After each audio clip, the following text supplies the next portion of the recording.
and welcome to the Adventures in Advising podcast. This is Matt Markin, and co-hosting with me is Ryan Shekel. Ryan, what's up? Hey, Matt, how's it going? It's going well. Are you ready for today's interview? Yeah, I'm excited to talk with Dan. Can't wait to hear what his experience are like in his particular role, and really talking with us about the special programming and the approach that he takes with students in recovery. So let's go ahead and bring Dan on.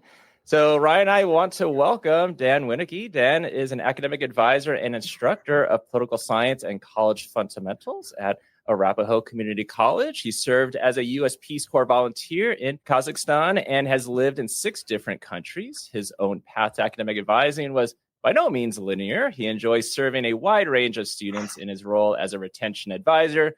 Dan also has passions including civics, international affairs, public service, education, nature, and the arts. Dan, my friend, welcome to Adventures in Advising. Matt, Ryan, thank you so much. When I first started as an advisor and now 2 years into the role, I've been listening to the podcast a lot. So it's kind of a bucket list item that I'm really glad to be a part of. So thank you, guys. Hey, sounds good. And we got to officially meet in person in Pittsburgh. And so it was a pleasure meeting you there and getting to now see you virtually again. Absolutely. So yeah, Matt, Ryan, thanks so much. Good being on this. So I'll go ahead and start things off. And Dan, you kind of know from listening to the podcast, the first question we throw at you. But tell us about your journey in higher ed. What's your origin story? Yeah, so Matt, thank you very much. And like you said in the intro, my origin story is not linear, but I'll be honest, the fact that it's not linear is actually what brought me to advising. So I'm from Colorado, went to Colorado State University for my undergrad. Like a lot of students, didn't really know what I wanted to study. So I picked my favorite subject in high school, which was history. Semester or 2 in, I started taking poli-sci classes. And I said, there's a lot of crossover. I'll do a double major. And then my sophomore year, my favorite history professor, who I'm actually still in touch with 20 years later, he inspired me to do a study abroad in the Czech Republic. So that semester, I studied abroad. That summer, I did some volunteer work in Ukraine, came back, finished college, taught in South Korea for a couple months, went to grad school in Illinois, went straight from there to Kazakhstan, where I lived for a little bit over 2 years as a Peace Corps volunteer. And then after all that, I did a lot of ping-ponging in my mid to late 20s, was living in Washington, D.C., doing leadership conferences for high school students, and then Russia on 2 different occasions. First time I was there was about 3 months in the Siberia region, if you can believe it. And then the second time for about 9 months. So, I kind of joke with my students that after living out of the backpack for about 10 years, I feel a little bit like Frodo, wanted to come back to the Shire and just kind of settle down, get some roots. So there was that question of, okay, what am I going to do with my life now that I've been living overseas and I need to and want to kind of establish roots. So I came back, taught part-time at a community college, then worked at a nonprofit for a few years that was internationally and civic focused. And then after doing that for a while, I said, I really have loved being in higher ed. My own advisor in college is the one who really encouraged me to kind of get off the farm and go abroad. What if I got a job as an advisor? So long story short, those seeds were planted probably my sophomore year, led to me living in a lot of different places all over the world. And now full circle, I'm at a community college just outside of Denver working as an academic advisor. I love that story. I mean, I don't know if I could be traveling, though. I'm very much like, let me stay where I'm at. So more power to you on all of the stuff that you've done. Thank you. But do you feel like that's where kind of like your interest in like civics and international affairs, like it all ties together with that? I think so, because when I started with history, it was because I really liked history in high school, and then I'm a nerd. You already know this from meeting me, but still in touch with my favorite history teacher as well, more than 25 years later.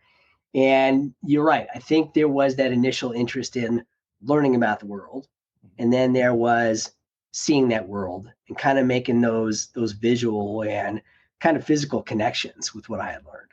For sure. And you were talking about being a nerd, and Ryan. So the other day, Dan and I were chatting on LinkedIn, and so we were talking about like our upcoming poster session on imposter syndrome using comic book characters, and so we were nerding out on comic books.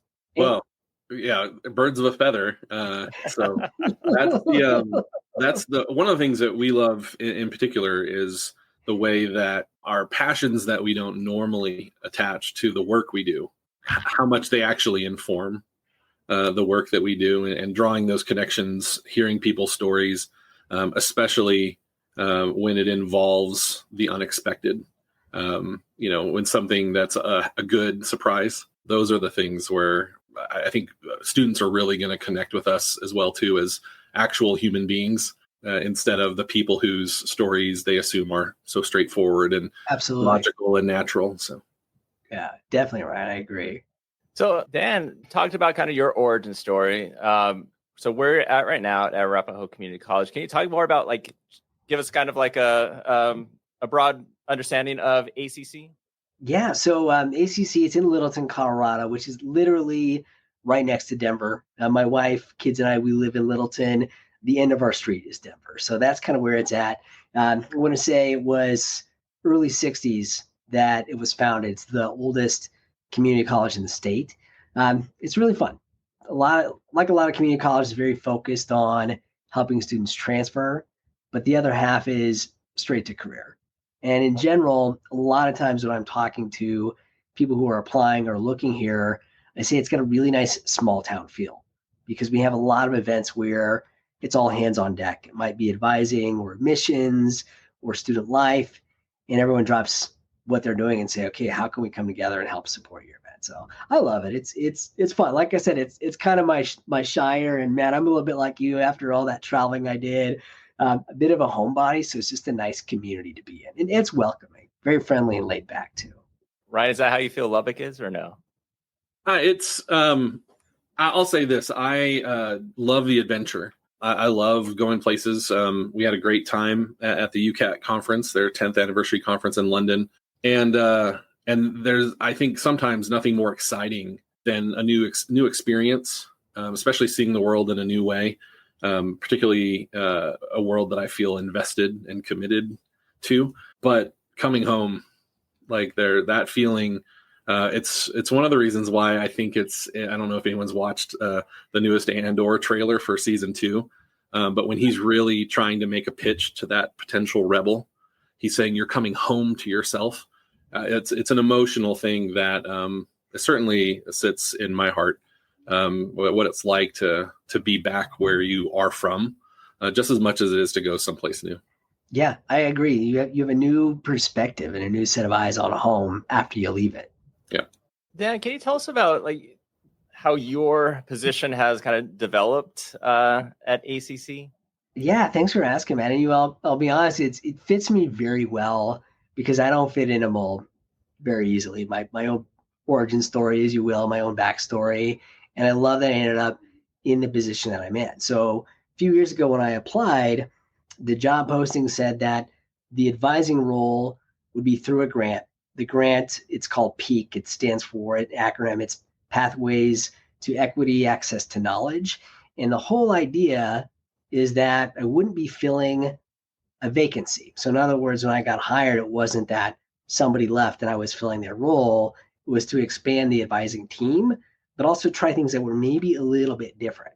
So when I first started, there was actually not a clear idea of, Dan, you should be doing this, you should be doing that, which I like. I actually really like uncertainty. It's an area that I'm very comfortable with. So first, almost a year in the position, I was mostly covering for a few vacancies that we had. Actually really liked doing that, because that gave me a broad exposure to different degrees, different programs, different kind of challenges. And then a little bit less into the year, my supervisor approached me and said, well, Dan, here's what we want to do for your role. Most advisors, not all, but most, are specialists. So meeting with business or technology or health students. We want you to have a broad area, and we want your broad area to be retention. So essentially, I meet with every type of student, but it's students who, for a large variety of reasons, academically, they're just not where, it's not just ACC, but they're academically not where we want them to be. They're also academically not where they want to be. So most of the students that I meet with have a 2.0 or lower. They've been placed on academic probation, and we have a nicer term that we use that we call performance support, or there are students that are returning from suspension. So, Matt, I think I told you this before. I like to say that my official job is academic advisor. My secret title is retention specialist. And then my secret title is a success coach, because really my whole goal is, hey, something happened the last semester or two, or sometimes even 5-10 years ago. How can I help you turn things around and graduate or get your degree, whatever your goal is? So it's performance support now, but before it was academic probation. When did the terminology change? It was before my time, so I'm not exactly sure. I want to say it was relatively recent, about 3 or 4 years ago.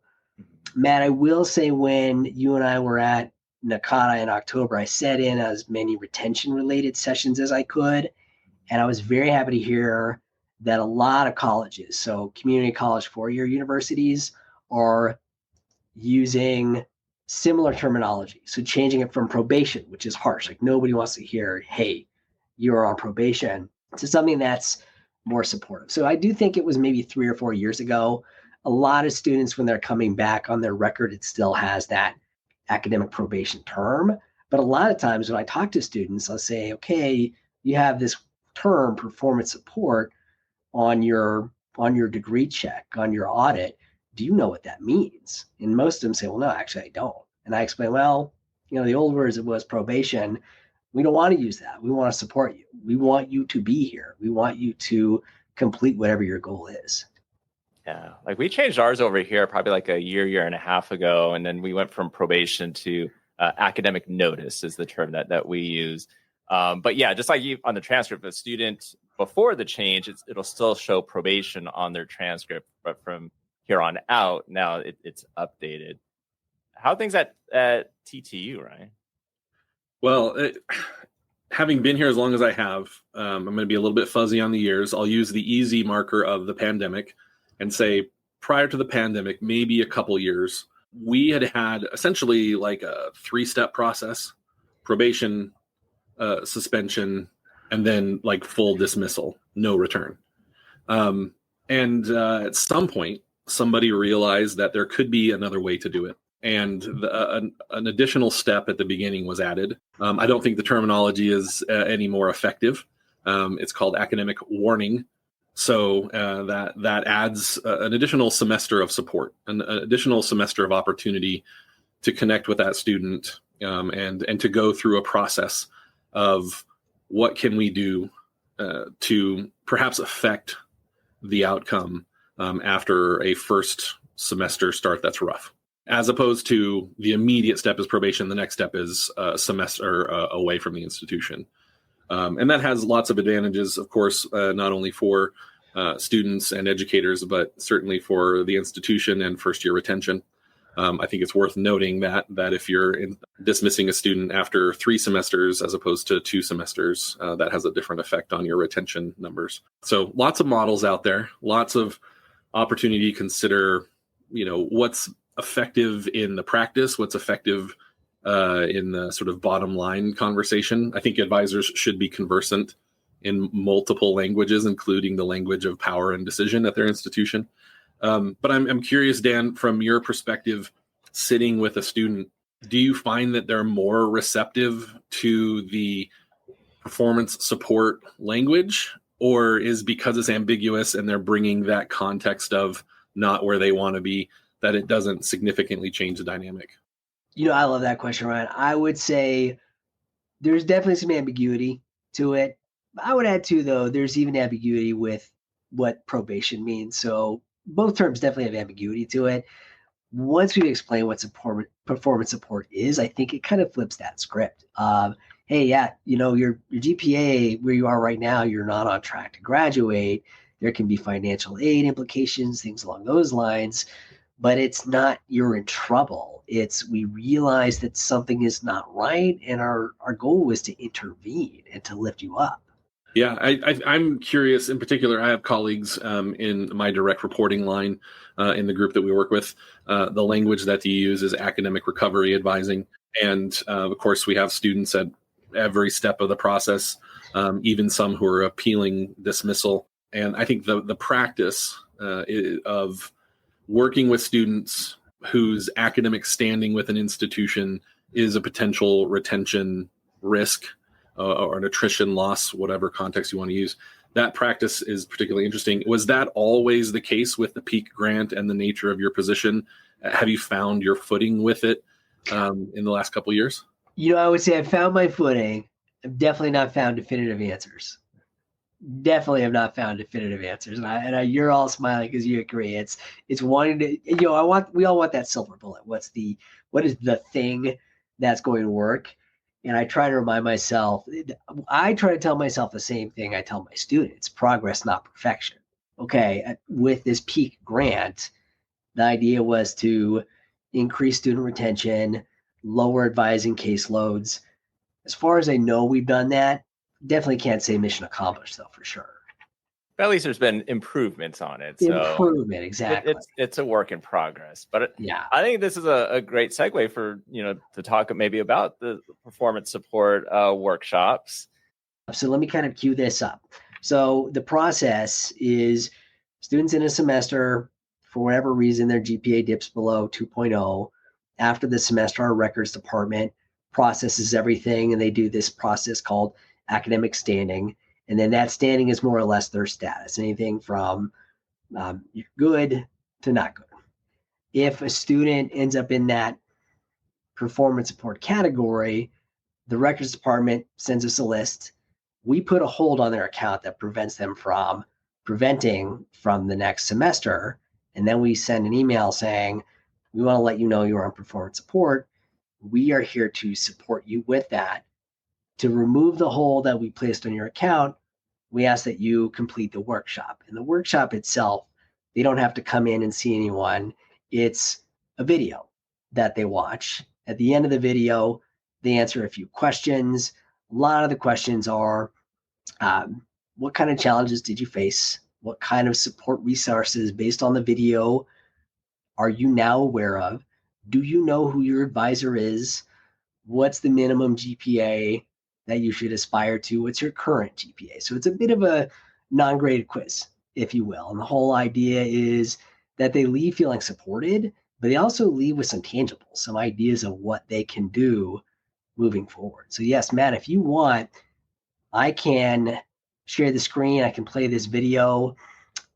The two of the hosts that are in it are student workers who work in advising. One graduated last year. He's now at the University of Colorado, Denver. He's a rock star. The other one is graduating next month. So we're happy for her, very sad for herself. So it's student narrators to also kind of build that relationship and that empathy. So you let me know, sir, and I'll hit play when you're ready. Yeah. And before you get to that, I guess like when you were all deciding like, how should we do this? Like, should it be like a video that they watch versus like coming in person for a workshop, or throwing this on like an LMS like Blackboard or Canvas? What made you all feel like this would be more appropriate to do at your institution? I think it's basically our student body. So community college in general, and ours is no exception, roughly 75% of our students are part-time. And a lot of reason, this is just anecdotal, that students end up on academic probation or performance support or recovery or whatever you have, is because they're just stretched really thin. They're working full-time, they're working part-time, and they're taking on a full load. So our rationale was we wanted something that was live, but they weren't required to come to, because we know they've got a lot else that's going on. Something that was also just very simple and friendly. And then is this done like after review of grades after each term, or is it based off like semester? Does that include like summer as well? Every semester, yeah. Every semester. So, in theory, a student can go down to the performance support, pull their grades up for a semester or two, and then go back down again. I'll be honest, I don't think I've got a deep dive in the data to know if we've had kind of roller coastering students, if you will. But the real goal is that they only have to do this process once, and then they're on the up and up moving forward. Ryan, any questions before Dan plays the video? No, I'm looking forward to watching it. All right, Jen. You let me know when you're ready. Yeah, I think we are. All right, so you should be able to see it now. So, all right, gentlemen. So to cue this up, these are some student workers and other staff who created this performance support video. Stay with us. We'll be right back. You know, they say teaching is the mother of all professions, but right now it feels like it's happening inside a pressure cooker. That's why we created Higher Listenings, bringing a dose of joy to the future of learning. We're exploring things like why reading may not be obsolete after all, the remarkable connection between emotion and learning, and the real reason students cheat. It's not a moral failing. It's the circumstances that they find themselves in. Join us in Higher Listenings, because those who can make a difference teach. Hello, and welcome to the Performance Support Virtual Workshop. My name is Carmel. My name is Charlie. We're peer advisors and students just like you. We'll be your tour guides through this workshop today, along with other ACC staff members. You might be wondering, how did I get here and what's next for me? In today's workshop, we'll go over everything you need to know about what it means to be placed on performance support. We'll go over strategies and resources for your success. After attending this workshop, you'll be asked to complete a short evaluation. Let's go ahead and get started. This workshop is intended to provide you critical information about ACC's academic standing policy, potential outcomes of not meeting ACC's academic standards, the academic improvement process, and finally, ACC resources designed to support your goals, academics, and overall well-being. Feel free to pause the workshop to jot down any thoughts, questions, or concerns and take a break at any time. We now turn things over to Marcy. All right, and I'll pause it there. So like this video, it's essentially these students are going to watch this. They're going to get kind of that understanding of why they have the certain academic standing that they have. And then from kind of building that foundation and kind of learn about, well, what do I do about it? Exactly. And I love that you use the word foundation. It's really starting at the base level and building up. And you mentioned academic standing. It's literally the world that I live in, and it's still so confusing for me. All these statuses. Imagine being a student and you've had a rough semester, and all of a sudden you're expected to learn these policies that don't even make sense to people who do the job, let alone from the outside looking in. Do you have students that they get the email saying, hey, you have this performance support standing. We want you to watch this video and then complete the evaluation form, but maybe they don't do it and they don't attend for like a term. Would they just, when they are ready to come back, would they just do this and then submit their evaluation form? They would, and sometimes students will submit it and they'll not come back, which we reach out to them and say, you did the process. Why are you not coming back? But most of the case, it's they had a rough semester and they're just kind of licking their wounds, so to speak, and they need that time off, a semester or two before they come back. We're always happy to help them back. Sometimes students say, I don't know if I have time to watch the whole video. In that case, and in case my supervisor is listening to this, they say, it's okay. We can have a private one-on-one conversation. I'll do my best to cover the same material that you learn in the workshop anyway. Yeah. I mean, if anything too, they could start, pause, and come back to it and finish. Absolutely. Yeah. Absolutely. And then I noticed that on the website you have the PowerPoint that they can download, and that's essentially also follow. Those are the slides that are on the video. They're the slides, and we always encourage them because you can always reference it later on and come back to it. Talk to us about the resource guide that you have there on the site. So the resource guide is essentially campus partners. So anybody on campus, from academic advising to career services, tutoring is a very big one. On a daily basis, I have conversations with students and I say, well, do you know that ACC has free tutoring? And then I'll correct myself and I'll say, it's actually not free. You're paying for it as part of your student fees. And they usually raise an eyebrow and say, wait a minute, I'm paying for it anyway. Why am I not using it? So it's a list of support resources that they can use. One that I haven't mentioned yet, and you're all familiar with it, is Dean of Students Office. So a lot of times when a student's GPA dips below a 2.0, it's because there were some kind of extenuating circumstances that happened in the semester. And I've heard some heartbreaking stories. People who've lost a loved one, students who've ended up in a hospital. I always like to say, our goal is to have you back and to keep you here Dean of Students Office, they're the non-academic side. They can help you with counseling services if you need counseling services. They can help with mental health. They also have a extenuating circumstances appeal process. So even just letting students know those types of supports exist, a lot of times they don't. Now, the conversation that you have with students, I mean, advisors meet with students all the time. And with you, like you're having to talk with them about these GPAs and, how to get back into good standing. And they all have different situations. And you might have some that may have had extenuating circumstances, but feel like it's this negative connotation that have this performance support, that my GPA is really low. How do you help them understand, like, this was an external thing that happened in your situation, but it's not like a representation of you as a student? No, I love that question, Matt. And a lot of times I'll start the conversation by saying, to the degree that you're comfortable, do you mind sharing? I don't think I've had a single instance where a student didn't open up after I framed it that way.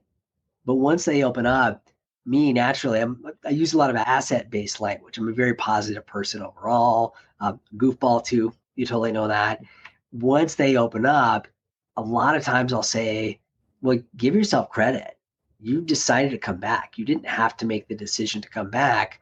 Something happened last semester or 10 years ago or anything in between. You've consciously made that decision to come back.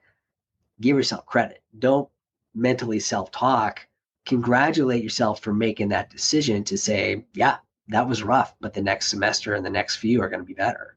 I'm curious, have you found any approaches drawing on your experience prior to higher ed and academic advising, or maybe from your own higher ed journey, that helps build that trust to open up, or to take that advice of giving yourself credit and having a perspective that is positive? Is there anything that you really gravitate back to or find yourself using as a touchstone, just personally in practice? Love that. I love that question, Ryan. I try to reassure students, and this is kind of going back to my bio and the three of us talking about just nonlinear, is things don't have to happen right away.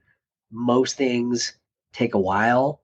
A challenge a lot of community college students are facing is they feel this pressure to get through a degree as fast as possible.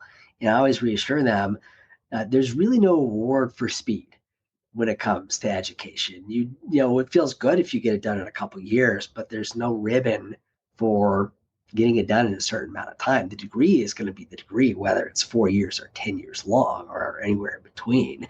So yeah, to kind of answer your question, a lot of it based on just my past is talking about goal setting and also coming up with simple and realistic goals. Sometimes students are very eager maybe they took 5 classes in their most recent semester. They want to do 5 again the upcoming semester. I'll say, okay, I admire that. I respect that. But let's call this your triumphant return, and let's just be a little more modest and take 2 or 3 classes. And then we'll slowly build up if that's going to be your comfort zone. And I think kind of connected to that, and I think this is just probably you as a person, Dan, is you're very curious about things. So yesterday I don't know if it was the video I watched or something I read, but like you were quoted as saying that you're very happy and proud of the path of the life has taken you down. And a large part of it comes down to your curious instincts. Yes. Thanks, Matt. And I encourage students to do the same. So, I'm an advisor right now. If you talk to, mid 40s, I won't say exactly how much, but mid 40s, if you talk to Dan 20 years ago, it's not something that I would have necessarily seen myself doing. To be honest, even 20 years ago, I didn't even know such a profession existed. But yes, the curious instincts, I try to encourage students to trust their intuition. A lot of times students are saying, I should do this because society is telling me I should do this. And I'll say, well, what do you want to do? What is your instinct telling you to do? And I'll draw from my own experience and say, yeah, I lived in 6 different countries in a period of about 10 years. I was very much a nomad. I don't think I could have done it any differently. I don't think I would have wanted to do it any differently because that's what my instinct was telling me at the time. And I think connected to this, you're talking about with the performance support and the video that they watched, but also connected to this is the appeal support event that you all do. Yes. And I was thinking that this could be a great segue into talking about that. Would love to. And again, something that predates me, definitely not my brainchild or anything I can take credit for. My role has been very small within it. Now, I believe it was our current trio director who initiated this a few years ago. But the appeals support event, Matt and Ryan, it's a week or two before the start of each semester. Students who need to submit an appeal for financial aid. And it's that whole idea of, again, classes are a week or two away, but we want you back. And we know money is a big aspect of it, right? So we're here to help go through this process. We did this in January, and you're both in a lot warmer states than I am. Pretty cold here in Colorado in January. We had over 24 students show up. We had probably about at least 40 staff members from across campus help guide them through the process. And the process was write a narrative, which I do that when the students come because, there's that teacher in me, there's that nerd in me that wants to help them with their writing. Also simplify it. It doesn't need to be your life story. It's just a few quick points about how you got here. Then it's meeting with an academic advisor to say, okay, what are we going to come up with? Also letting them know that we've got dean of students, student life, other support resources such as disability access service on campus. And then the very end, it's almost structured game, board game style, where they start at the beginning, meet the different resources and leave their appeal before they go. They find out just a few days later if their appeal has been approved by a committee. And our whole role, again, is really to welcome them and say, this giant team of 40 plus staff members, we're not making the decision at the end of the day, but we're helping guide you through this process and really rooting you on. So they're actually starting and finishing their appeal at this event. At the event. And most of them get out within about 45 minutes to an hour or so. So it's one stop. If you're interested, I'll connect you with the founder of it. Well, I mean, I just think we like at least where I work, it's like sometimes it can feel like some departments are very siloed, and I only know so much about like SAP and what maybe to talk with the student about. But I think to have an event like this where it's like we can all be there and then all do our own individual parts of what we do know to help the student, and they can accomplish something like that. Because I'll have students that will get emails, but then they don't understand what the email means regarding whether they should or do not, do a SAP appeal, or that they even have an option for it, or they get directed to the website and there's just so much text that they have to go through. So this kind of breaks things down for them in maybe more digestible way. It is digestible, and again, going back to what I was saying before, students don't know what these policies mean, and why would they unless they're faced with them? Yeah, I'm curious, you have at your institution, you have a multiple campus model as well. In your programming, not just the event, but in overall, can you talk a little bit about that multiple location experience and what you do to bring colleagues in and to network and to connect, whether it's events or other structural activities, organizational design, and the way organizations operate? Sometimes the solutions aren't found in the programming, but like the philosophy behind decisions. So how at ACC, how do you see that working specifically for the student group that you work with? So for me, what's nice about it is I meet with students who are mostly here at the Littleton campus, about half hour, maybe 45 minutes on a rough traffic day south of us. There's the town of Castle Rock, where it's called the STERM Collaboration Campus. I actually have my partner in crime who does the same role down there. And we collaborate together to say, okay, what kind of conversations are you having with students? What kind of issues are you coming up with? And, where can we duplicate? I don't want to say things are redundant, but where can we duplicate? So that appeals support event in that STERM campus in Castle Rock, they do one as well. And what's actually kind of nice about it is we've had students who, because the campuses are only about half hour, 45 minutes apart, if they're not able to come to one, the other one says, hey, you missed it, but there's another one that's coming up. You can go to that one as well. So I have to say, you heard me say this, and there really is a good small town feel to Arapahoe Community College. I don't feel like we're siloed, and that's good. I've not experienced that at other places I've been. And I saw someone on LinkedIn post regarding that event. I think it was Christie's the first name, but it said like it means simplifying complicated processes so they're easy to understand. And it means centralizing key resources to ensure accessibility. And it means having both compassionate and candid conversations to support students' growth. And it means showing up. Absolutely. Yeah, absolutely. And Christy's my supervisor, so I'll make sure that you mention that. Hey, shout out to Christy. Dan's awesome. Give him a raise. Thank you. See, that's public now. Yeah, fully endorsed. Matt was talking a little bit about it, the experience of sitting with a student in that moment. And, we're translating institutional language and trying to make it relevant for their contexts and stuff. And I just think that sometimes when it's the primary role for someone like in your role, Dan, the comfort level in those difficult spaces, or what might be perceived as difficult spaces, changes for somebody who, their probation, suspension, at promise student is the exception to the rule. Do you have any advice for people who don't have those conversations regularly, in just maybe how to be more comfortable in that conversational space? Anything that you've learned in doing it as often as you've had the opportunity to do? Ryan, I love that question. And I'll be honest, I still struggle with this myself, but a big one for me is just being comfortable with silence.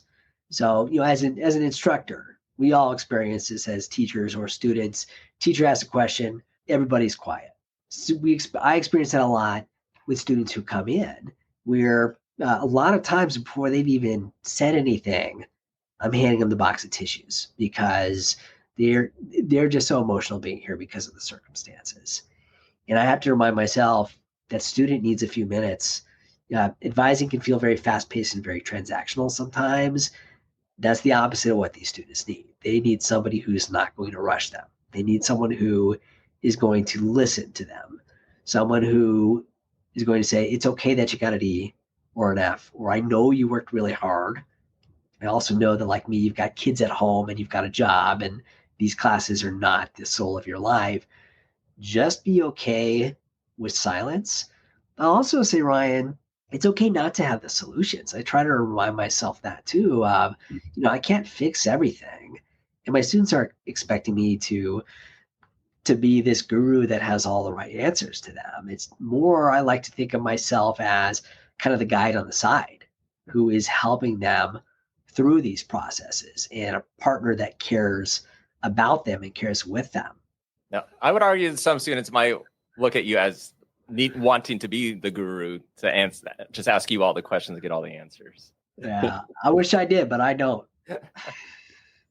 Well, I just drawing on love for pop culture and stuff, and some of the themes of our conversation today, this idea that, sure, we may have strayed from a path, right? But sometimes when we're wandering, we're not as lost as people would like to say. We're learning by seeing.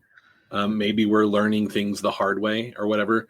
But I know that oftentimes sharing my own experience of I'll pull up my transcript right now. One of the joys of being at my undergraduate institution is I'll pull it up and I'll show you. I was like, what I was doing that semester. You're spying on yourself, Ryan. I love that. And I'm like, I have no problem sharing that perspective to say, look, I learned things from that. I may not have gotten the performance academically that people expected or I may have wanted for myself, but I've learned some things.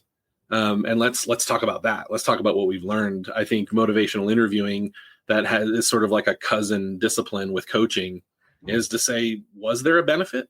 Did anything good come of this? There might have been. It's the idea of reclaiming some good. But, there's a popular saying out there that not all who wander are lost. Not all are lost. We may not be where we are expected to be, or we want to tell ourselves we were supposed to be, but we had an adventure and we've learned some things. And I always like to share even the hard learned lessons and the bumps and bruises along the way. They still teach us things. I agree. And sometimes it's, we have to reassure students sometimes it's just as important to learn what you don't like as it is to learn what you do like. All data is good data. All data is good data. Agreed. Or another famous quote from Dan is fun is good diplomacy. Fun is good diplomacy. Thank you. Matt, you really studied up on me. I respect that. I try. I guess I became a stalker on Google trying to find out more You're stuff. good. You're good at it. Who is this Dan guy? Fun is good diplomacy. Well, and per your point, school should be fun too. I think a lot of students come to college with the transactional approach of I need to get a degree so I can get a job to pay the bills. That is no way to live. I want students to have fun. And you can probably guess I try to be a fun instructor as well. Still instill knowledge, still get them excited about it, but make them want to come to class in the same way that students want to meet with me as an advisor. Speaking of teaching, how long have you been instructor for? So off and on. At ACC, I've been teaching political science and college fundamentals for about 2 years now. When I first came back from living abroad, I taught part-time at another community college, Front Range Community College, for about 3 years.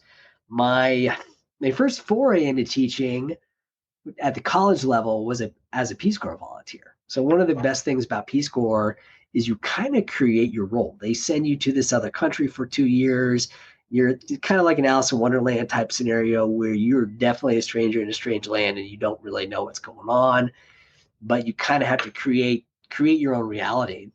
So for me, I was working at a nonprofit organization, and nonprofits at the time were brand new because the country itself was only about 10 years old when I got there. I realized it was very easy to squeeze in some side projects. So I basically approached a local university and said, hey, I'm an American guy. Can I start teaching here? So my first time teaching college level was in northern Kazakhstan. That's awesome. I would imagine that being an advisor impacts how you are as an instructor. Do you feel it's vice versa? Teaching the class impacts how you are as an advisor? Absolutely. I think they're both very mutual supportive things. As an advisor, I'm hearing students tell me about challenges they're having in life, challenges they're having in class. As an instructor, I'm seeing them on a day-to-day basis too. I've had a lot of students who would come to class enthusiastic, participate. You're kind of ideal model student that you want as a teacher, not turn in a single assignment. So the advisor in me is sweating bullets and freaking out, saying, you're delightful. I love that you're taking my political science class. I might have to fail you because you have to turn in work just out of fairness. So a lot of times sociology uses that expression of seeing the general through the specific. A lot of times I'll see that where there's students who I don't want them on my retention caseload, but they end up that way. And I'm seeing what's happening to get them there. So yeah, I think both things are really mutually beneficial to one another, complementary for sure. It just makes me think that there might be some students that, and I think this is us as advisors having to really ask specific questions, but then also asking the open-ended questions to really kind of understand what is going on. What's the story? If we're missing puzzle pieces, how do we get the missing puzzle pieces to see the actual picture? Because let's say they might be failing your class because they're not turning in assignments or they're not showing up, but they might send it off and say, well, Dan didn't give me a study guide, Dan didn't do this. And they make it seem like they're doing everything they can to pass the class. I have seen some of that, but not too much. Yeah. I put myself out there, and first day of every class, and actually throughout every class that I've taught, I admit I definitely don't know all the answers to everything. So call me out on things, give me feedback. And I do feel like teaching should be a two-way street. It shouldn't be this top-down, I'm the person who knows everything and I'm just repeating it to you. I just like advising. I feel like it should be an interactive process where teacher and student are learning from one another. So I think just to end, let's end on something that's non-advising or teacher related. You got it. Pop culture. What are y'all watching? I mean, this comes out in May, but I think Ryan's gonna be watching Andor for sure. Y'all know that I'm nerds. So my wife and I, this actually ties into my bio. So we've been married almost 11 years now. We were set up on a blind date. So our friend who set us up said, you're both short, funny, and did Peace Corps. And we hit it off right away. So we didn't serve in the same place at the same time. She served in the Republic of Georgia. And we nerded out over Dune on our first date. And this was 1984, dude, OG with Sir Patrick Stewart in it. So we watched that in the 1984 movie had a retro showing last week, and we rewatched the new ones. We can nerd out over that stuff all the time.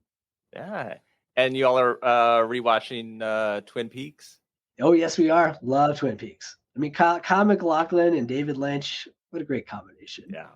And like you said, Matt, every day, give yourself a little treat. Yeah, it was Einstein who said that play is the highest form of research. And we are encouraged, Matt and I have been working on this idea that the stories that we engage with, the value that it has in the way that we think about others and interact with others and stuff. And it's an exciting summer, I think, for fans of pop culture and especially the sort of the superhero genre with the Superman film that we're expecting to be very positive and hopeful, and all the things that are happening in the geek space. It's always great to find another member of that group. So. Absolutely. It's a good group to be a part of. Yeah. Well, I think this nicely wraps up this interview. Dan, this was a great conversation. Got to talk about a lot of different things and got to end talking about pop culture. So thanks for joining Ryan and I on the podcast today. Matt, Ryan, thank you both so much. Really appreciate it. Appreciate what you do.